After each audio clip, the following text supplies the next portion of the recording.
안녕하세요. 모모수입니다. 명화 독서 읽어보도록 하겠습니다. 그림으로 고전 읽기, 문학으로 인생 읽기, 문소영 지음. 이 책은 고전과 함께 명화를 소개해주고 있어요. 섹스피어나 단테, 도스토예프스키 등의 고전의 내용을 설명해주고 관련된 그림을 함께 알려주고 있는 여러 가지 내용을 전달해주고 있는 좋은 책입니다. 읽어볼게요. 들어가는 글에 칼비노라는 소설가가 한 말을 전해주고 있어요. 성숙한 나이에 위대한 책을 처음 읽는 건 더 어린 시절에 읽은 즐거움과는 다른 비상한 즐거움이다.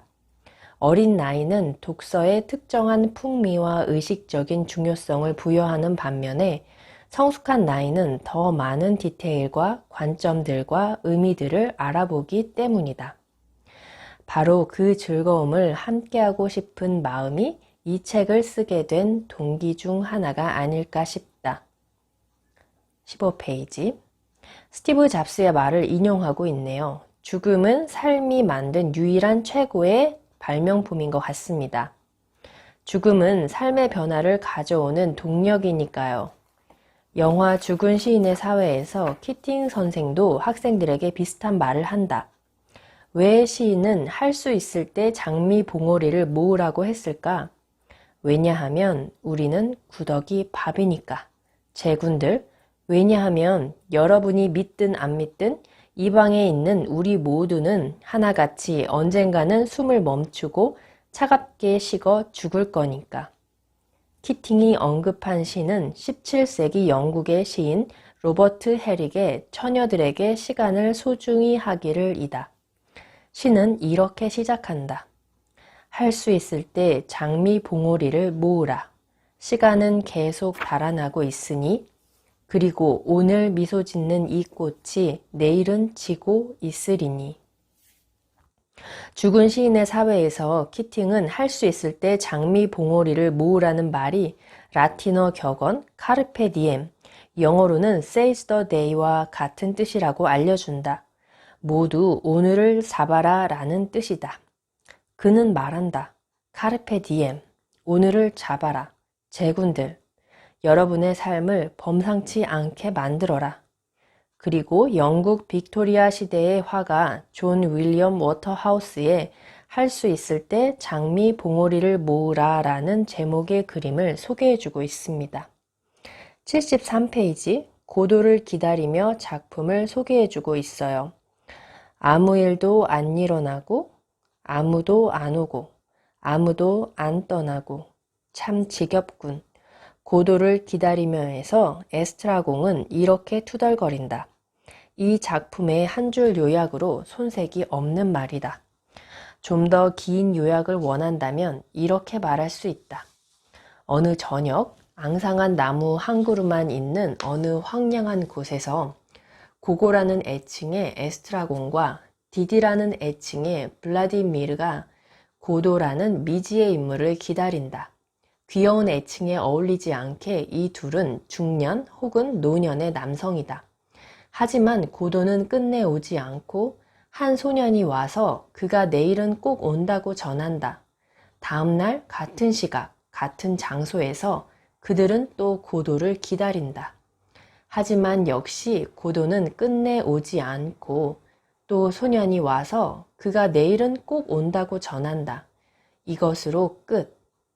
고도를 기다리며 라는 영국의 포스터를 많이 봤었는데 그 내용을 이 책을 통해서 알게 되어서 좋았습니다. 19세기 유럽의 산업화가 진행되면서 아동 노동 문제가 심해지고 이를 소재로 한 소설과 그림을 소개해주고 있습니다. 아이들이 몸집이 작아서 굴뚝 청소를 하기에 적당하다는 이유로 아이들이 힘든 굴뚝 청소 일을 하고 검댕이를 다 묻힌 모습들이 표현되어 있는데요. 이탈리아의 화가 앙젤로 인가니의 작품과 블레이크의 굴뚝 청소부라는 제목의 시와 그림을 소개해주고 있습니다. 블레이크가 살던 시대 급격한 산업화와 도시화 속에서 수많은 소작농과 영세 농민이 경작할 땅을 잃고 상경해 도시 빈민이 되었고 그중 자식 부양을 감당하지 못해 아이를 버리는 이들이 적지 않았다고 합니다. 이런 아이들을 모아 각종 노동이나 소매치기 같은 범죄를 시키는 악질 앵벌이 조직도 많았는데, 런던의 어두운 빈민가의 위선적인 빈민구제 기관의 실태를 고발한 찰스 디킨스의 장편소설 올리버 트위스트에도 그런 앵벌이 조직이 등장한다. 톰 데커란 애가 있는데요. 양털처럼 곱슬곱슬한 머리가 빡빡 밀렸을 때 걔는 울었어요. 그래서 난 말했죠. 쉿, 톰, 신경 쓰지 마. 머리칼이 없으면 검댕이 내 하얀 머리칼을 더럽힐 수 없으니 좋잖아. 아마도 그을음에 엉킨 머리칼을 밀어버린 모양이다.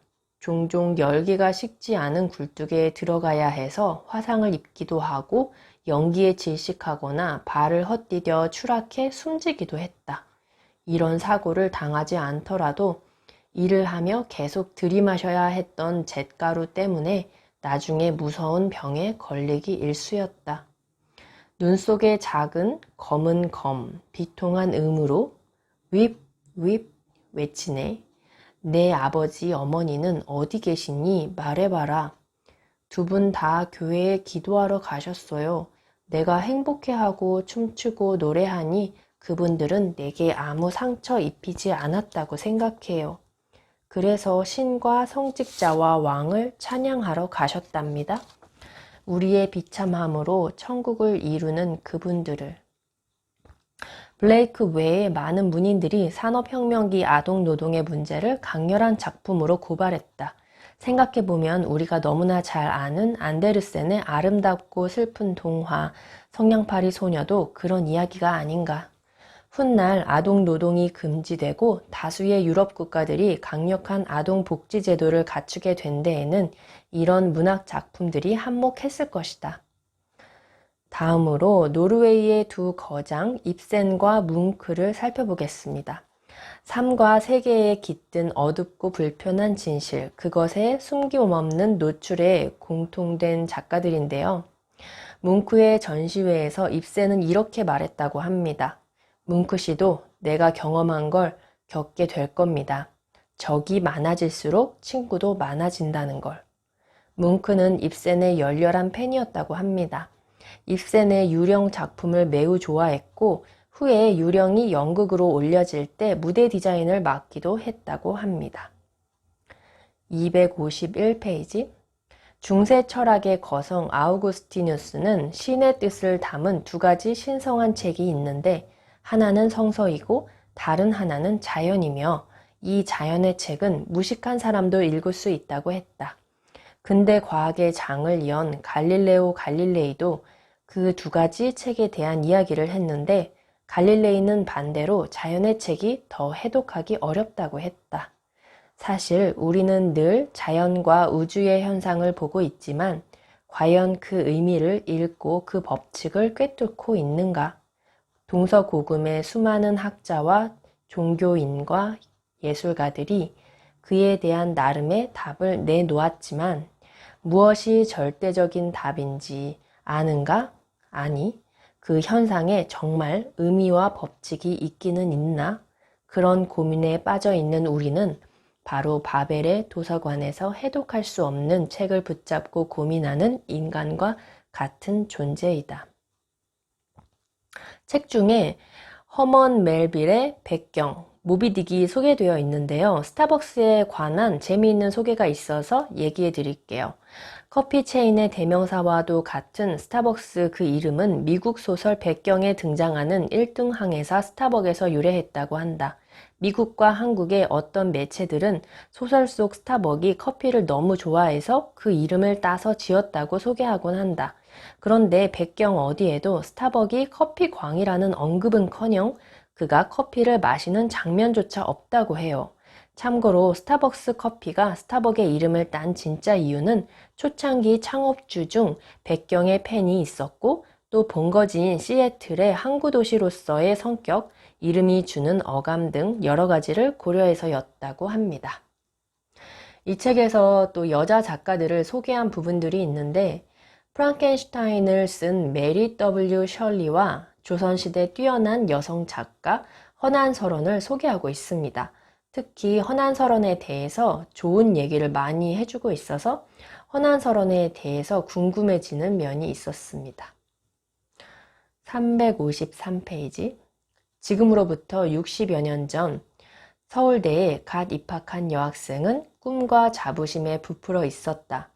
그러나 곧 한국전쟁이 터져 학업은 고사하고 전쟁통에 죽은 오빠 대신 가족을 먹여 살려야 했다.